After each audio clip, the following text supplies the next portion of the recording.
Bienvenue si vous nous rejoignez dans 64 minutes, Le Monde en français, place à notre grand angle.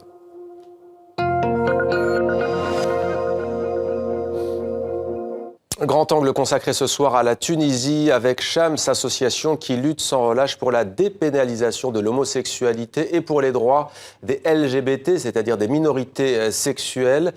Cette association est suspendue pour un mois. La tension s'accroît contre les homosexuels et les lesbiennes, contre les militants également de la cause gay. Un rappel, la Tunisie a récemment célébré pour un prix Nobel de la paix puni les homosexuels de 3 ans de prison ferme. On en parle avec Iyad Krendel. Bonsoir. Bonsoir. Merci d'être avec nous sur TV5 Monde. Vous êtes le président de cette association que je viens de citer, Shams. Alors, on en a parlé dans la première partie, Iyad Krendel. Ben Ali est parti de Tunisie, du pouvoir, il y a tout juste 5 ans, après être resté au pouvoir pendant 23 ans, après plusieurs semaines d'euphorie, de manifestations. Oui. Quel souvenir gardez-vous de cette époque qui est une des pages importantes de l'histoire récente de la Tunisie? En fait, c'était un moment important. On a senti que c'était vraiment un moment important où il y avait des changements qui allaient venir. Ouais. Les gens, enfin, il y a eu beaucoup de demandes en fait de tout genre. Donc après, il y a eu une première tentative en fait par rapport à l'homosexualité. En fait, il y a eu une première tentative qui a été avortée parce que, enfin, les gens n'étaient pas prêts et ils ont refusé catégoriquement en fait le débat. Donc, là, vous évoquez les mois qui ont suivi le départ de Ben Ali. C'est une question oui. Qui avait été abordée. Oui. Ça a été abordé en fait après le départ de Ben Ali et ça n'a. Après, il n'y a rien eu en fait. Il y a eu quelques cas d'arrestation aussi, mais rien de. Il n'y a pas eu un vrai débat sur la question. On va parler de l'homosexualité, de la manière dont vivent justement les homosexuels en Tunisie, les lesbiennes également. Mais vous, quel souvenir précis gardez-vous de ces événements, de cette révolution qui a chassé du pouvoir Ben Ali? Est-ce que c'est un slogan, dégage Ben Ali? Est-ce que c'est une image? Est-ce que c'est la mort de Mohamed Bouazizi aussi, il y a un peu plus de 5 ans? En fait, quand ça a commencé, en fait, j'étais à Tunis en vacances. Ouais. Donc j'ai remarqué que c'était assez tendu à Tunis, il y avait des policiers partout. Donc le jour où je suis parti, c'était à la fin décembre en fait, et début janvier, il y a eu beaucoup de manifestations en France de soutien, donc j'ai participé aux différentes manifestations. Il y avait un mot qui revenait beaucoup, c'était dignité, Karama. Pour vous, c'était quoi la principale revendication à l'époque? La liberté? En fait, la liberté et la dignité. Les deux, en fait, parce que les deux sont liés après tout. Donc, si on est libre de faire ce qu'on veut, on a notre dignité aussi. Alors, on vous reçoit aujourd'hui parce que récemment, TV5 Monde s'est intéressé à votre association. Nous avons consacré un reportage à Shams. Notre correspondante en Tunisie, Arim Matlouti, a d'ailleurs rencontré certains membres de votre association, y compris le vice-président qui est d'ailleurs menacé, qui a quitté la Tunisie, qui est menacé de mort. On regarde un extrait de ce reportage et on se retrouve juste après. D'accord.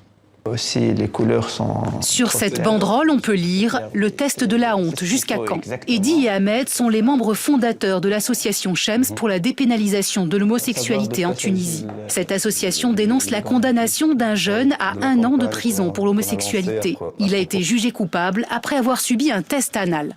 Où on voit vraiment que la procédure légale est totalement pourrie. On trouve que l'État se permet de tout faire pour découvrir la sexualité de gens, ce qui se contredit avec la Constitution.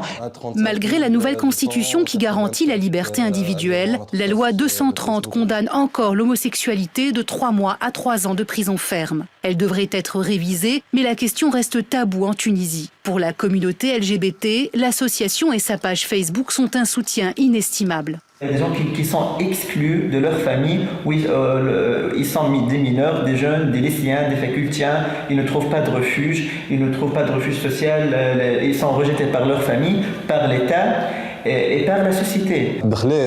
À part les intellectuels, les artistes et les associations des droits de l'homme, on n'a trouvé personne pour soutenir politiquement la cause que l'on défend.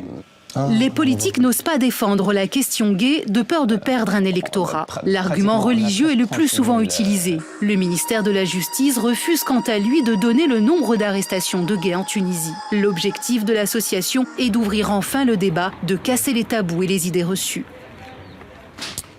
Iyad Krendel, il y a donc ce test qualifié de test de la honte. Il s'agit de ce test anal. Vous demandez bien évidemment son abrogation. Oui, en fait, normalement, le test anal, avant, n'a jamais été pratiqué. Donc, avant, en fait, pour appliquer l'article 230, il fallait arrêter les gens en flagrant délit. Ouais.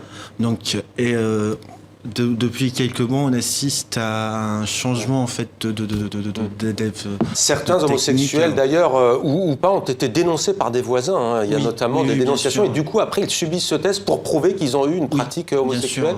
Oui, en fait, là, ils sont passés à la vitesse supérieure, en fait, en faisant des tests anaux. On aussi eu, dans quelques cas, ils ont cherché sur les ordinateurs et les téléphones portables des jeunes. Donc, pour prouver qu'ils étaient qu'ils sont homosexuels. Ouais. Ça vous choque que des médecins, des praticiens le pratiquent? Certains, c'est rare, mais ont refusé, hein, notamment au Liban. En Tunisie, est-ce qu'il y a eu des cas de refus de médecins?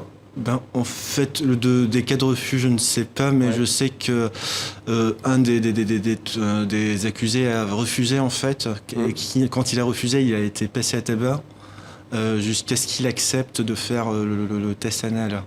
Donc, pour moi, le test anal, je le considère comme en fait, comme un abus sur le plan physique. Ouais. Une atteinte à la vie privée, à l'intimité. Une intimité. Et puis sur le plan moral aussi, ce n'est pas facile en fait aux jeunes de supporter ce genre de test. Enfin, c'est une humiliation. Au-delà de ces arrestations, de ces condamnations, comment vivent les homosexuels, les lesbiennes en Tunisie au quotidien? Comment ça se matérialise? Shems, on le rappelle, votre vocation, c'est aussi de les écouter, d'avoir des témoignages. Comment vivent-ils chaque jour? Mais en fait, jusqu'à il y a quelques années, en fait, ils vivaient cachés dans un monde underground. Enfin, on les voyait pas, en fait. Sous Ben Ali. Sous Ben Ali, ils avaient leur bar, leurs endroits où ils partaient. Ouais. Donc, leur lieu de sortie. Leur lieu de sortie. Mais en fait... après Ben Ali, en fait, les minorités sexuelles se sont dit, notre heure est venue, on va pouvoir vivre notre vie normalement. Il y a eu un ras-le-bol, et là, ça a bloqué. Il y a eu un ras-le-bol de cette situation-là. Donc les jeunes, en fait, ont voulu exister et être libres d'être comme ils sont, en fait, dans une Tunisie qui les respecte tels qu'ils sont.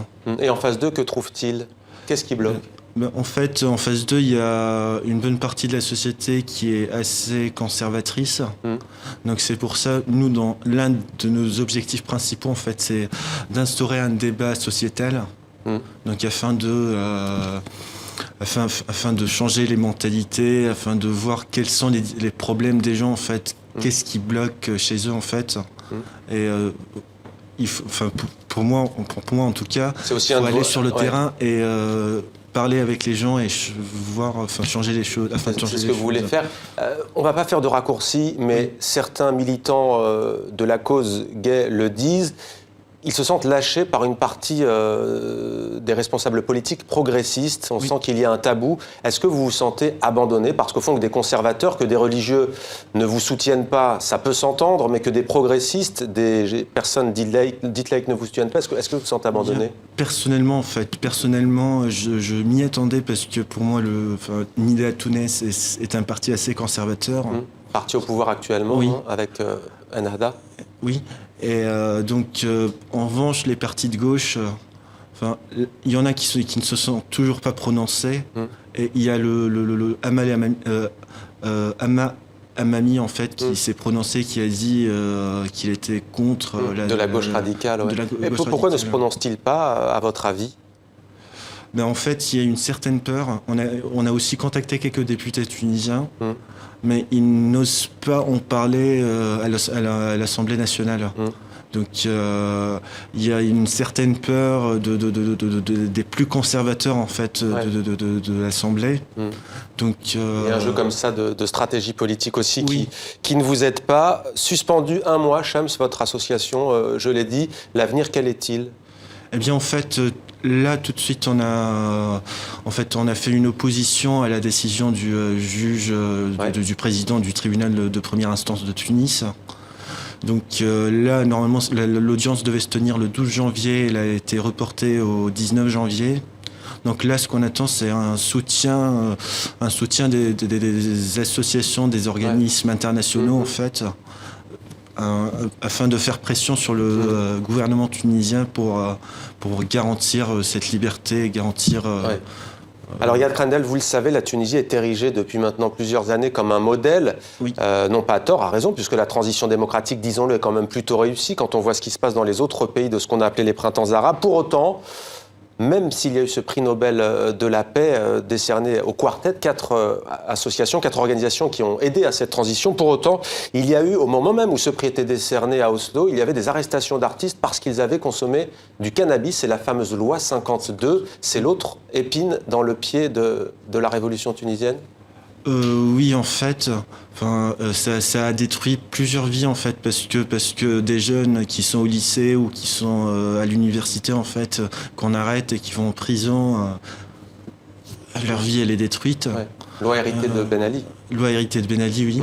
Et donc, et qui est très appliquée en Tunisie en fait. Sous Ben Ali, il faisait des analyses. N'importe qui pouvait se faire, arrêter dans la rue pour faire des analyses. On a abordé les questions sociétales.